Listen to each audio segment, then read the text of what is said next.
विजय धनुष धारण करने के कारण कर्ण को विजयधारी कहा जाता था। कर्ण का धनुष अर्जुन के धनुष से इसलिए श्रेष्ठ था क्योंकि जब वे तीर चलाते थे तो उनका तीर अर्जुन के रथ पर लग जाता था तो रथ पीछे कुछ दूरी तक खिसक जाता था। जब अर्जुन तीर चलाते थे तो कर्ण का रथ बहुत दूर तक पीछे खिसक जाता था।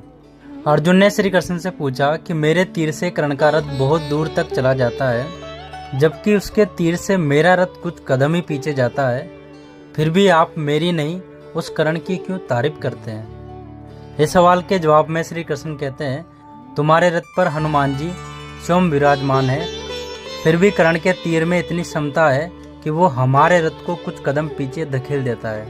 सोचो यदि हनुमान जी और मैं इस रथ से उतर जाए तो इस रथ का क्या होगा।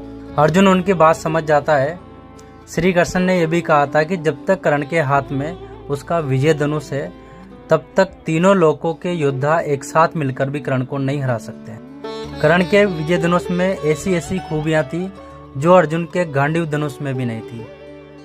विजय एक ऐसा धनुष था जो किसी भी प्रकार के अस्त्र या शस्त्र से खंडित नहीं हो सकता था। इससे तीर छूटते ही भयानक ध्वनि उत्पन्न होती थी। कहते हैं कि कर्ण का विजय धनुष मंत्रों से इस प्रकार अभिमंत्रित था कि वो जिस भी योद्धा के हाथ में होता था उस योद्धा के चारों तरफ एक अद्भुत घेरा बना देता था जिसे भगवान शिव का पाशुपतास्त्र भी भेद नहीं सकता था।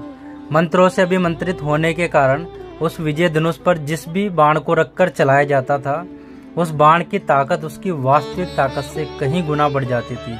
कहते हैं कि किसी धनुष के प्राण उसकी प्रत्यंचा में होती है और विजय धनुष की प्रत्यंचा इतनी मजबूत थी कि उसे दुनिया की किसी भी अस्त्र और शस्त्र से नहीं काटा जा सकता था। कहते हैं कि इस धनुष का निर्माण विश्वकर्मा जी ने तारकासुर राक्षस के 3 पुत्रों की नगरी त्रिपुरा का विनाश करने के लिए किया था। इसी धनुष से भगवान शिव ने अपना पाशुपतास्त्र चलाकर 3 नगरियों को एक साथ ध्वस्त कर दिया था। इन तीनों असुरों की नगरी के विनाश के बाद भगवान शिव ने इस विजय धनुष को देवराज इंद्र को दे दिया था। देवराज इंद्र ने इस अद्भुत और शक्तिशाली धनुष से कई बार युद्ध में असुरों और राक्षसों का विनाश किया था।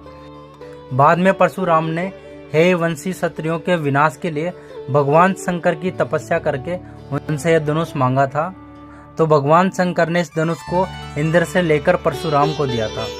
फिर जब कर्ण ने झूठ बोलकर भगवान परशुराम के यहाँ धनुर्विद्या और ब्रह्मास्त्र चलाने की शिक्षा ली और जब परशुराम को इसका पता चला तो उन्होंने कहा कि जब वक्त पड़ेगा तब तू ये विद्या भूल जाएगा। फिर बाद में परशुराम को दया आई तो उन्होंने ये विजय नामक धनुष देकर आशीर्वाद भी दिया कि तुम्हारी अमिट प्रसिद्धि रहेगी।